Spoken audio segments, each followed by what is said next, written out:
शरद पवार आणि अजित पवारांची राष्ट्रवादी एकत्र येण्याची शक्यता मावळल्याची चर्चा राजकीय वर्तुळात आहे। त्याला कारण म्हणजे काल दिवसभर घडलेल्या घडामोडी। पण खासदार सुप्रिया सुळे जसं म्हणतात की रोज नई सुबह होती आहे, त्याप्रमाणे आज काय घडणार याकडे समस्त राजकीय वर्तुळाचं लक्ष असेलच। तरी काल दिवसभरात राष्ट्रवादी काँग्रेस पक्षाच्या दोन्ही गोटात नेमकं काय घडलं समजून घेणार आहोत या व्हिडिओतून। त्यासाठी व्हिडिओ शेवटपर्यंत पहा। नमस्कार, मी कोमल, सकाळमध्ये आपलं स्वागत। काल दिवसभरातल्या राजकीय घडामोडींनंतर राष्ट्रवादी काँग्रेस सोडून महाविकास आघाडीने एकत्र येत निवडणुकीच्या रिंगणात उतरण्याचा निर्णय घेतल्याचं दिसून आलंय। दरम्यान रात्री उशिरा महाविकास आघाडीतील घटक पक्षांची जागा वाटपाच्या बैठकांना पुन्हा सुरुवात झाली। त्यामुळे दोन्ही राष्ट्रवादी काँग्रेस पक्ष एकत्र येण्याची शक्यता मावळल्याची चर्चा सुरू झाली। महाविकास आघाडीसोबत राष्ट्रवादी काँग्रेसला घेत निवडणुकीच्या रिंगणात उतरण्याचा निर्णय 3 दिवसांपूर्वी घेण्यात आला होता। त्यानंतर महाविकास आघाडीसोबतच राष्ट्रवादी काँग्रेसच्या एकत्रित बैठका घेऊन जागा वाटपाचं सूत्र देखील निश्चित झालं होतं। पण राष्ट्रवादी काँग्रेस शरदचंद्र पवार पक्षाचे शहराध्यक्ष प्रशांत जगतापांनी राष्ट्रवादी काँग्रेसच्या सहभागाला विरोध दर्शवला आणि आपल्या शहराध्यक्ष पदाचा आणि पक्षाच्या सदस्यत्वाचा राजीनामा दिला। दरम्यान काँग्रेसच्या संसदीय मंडळाच्या बैठकीतही राष्ट्रवादी काँग्रेस सोबत न जाण्याचा निर्णय घेण्यात आला।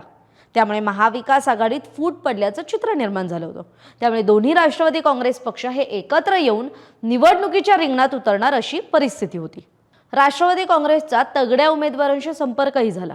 महाविकास आघाडीबरोबर काडीमोड होणार हे लक्षात आल्यानं दुपारपासून राष्ट्रवादी काँग्रेसनं अन्य पक्षातील तगड्या उमेदवारांशी संपर्क साधायला सुरुवात केली।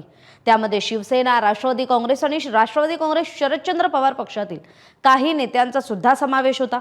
महाविकास आघाडीत बिघाडी करण्याचा सत्ताधारी भाजपचा डाव उधळून लावण्यात यश आल्याची भावना तिन्ही पक्षाच्या नेत्यांनी बोलून दाखवली आहे। राष्ट्रवादी काँग्रेस शरदचंद्र पवार पक्ष महाविकास आघाडीसोबत जाणार याबाबत तर्कवितर्क लढवले जात होते।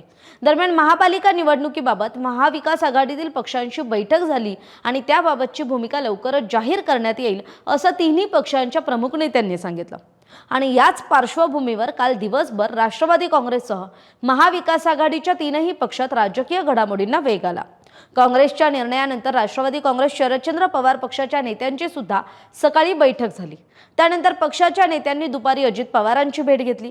जागांबरोबरच चिन्हांबाबत त्यांनी अजित पवारांसोबत चर्चा केली आणि त्यामध्ये राष्ट्रवादी काँग्रेसनं घड्याळ चिन्हाचा आग्रह धरला असं समजतंय। त्याला मात्र नकार देत राष्ट्रवादी काँग्रेस शरदचंद्र पवार पक्षानं पुन्हा स्वतंत्र बैठक घेतली आणि राष्ट्रवादी काँग्रेस शरदचंद्र पवार पक्षाचा काय निर्णय होतो त्यासाठी खरं तर दिवसभर काँग्रेस थांबली होती।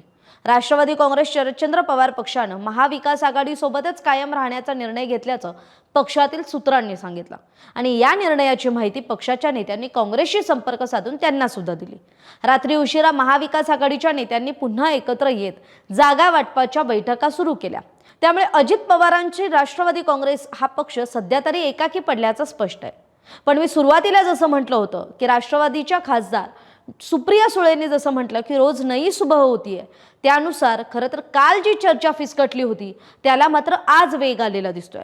कारण राष्ट्रवादी काँग्रेस शरदचंद्र पवार पक्षाचे खासदार डॉक्टर अमोल कोल्हे यांनी आज अजितदादांची पुण्यातल्या त्यांच्या जिजाई निवासस्थानी जाऊन भेट घेतली। त्यामुळे काल चर्चा फिसकटली, पण आज पुन्हा एकदा चर्चेची नवी फेरी सुरू झाल्याचं कळतंय। त्यामुळे राष्ट्रवादी काँग्रेस पक्षातला शरद पवारांचा गट आणि अजितदादांचा गट हे दोन्ही गट एकत्र येतात का आणि महाविकास आघाडीमध्ये हे एकत्र येऊन निवडणूक लढतात का, त्यांचं निवडणुकीचं चिन्ह कुठलं असेल याविषयीची आपली मतं कमेंट करून जरूर कळवा। आणि या राजकीय घडामोडींविषयी अपडेट्स आपल्याला वाचण्यासाठी isakal.com ला भेट द्यायला विसरू नका। महाराष्ट्रातील सर्व बातम्यांचे विश्वासार्ह व्यासपीठ सकाळच्या सर्व सोशल मीडिया प्लॅटफॉर्मला लाईक, फॉलो आणि सबस्क्राईब करा। तसंच सर्व नोटिफिकेशनसाठी बेल आयकॉन प्रेस करायला विसरू नका।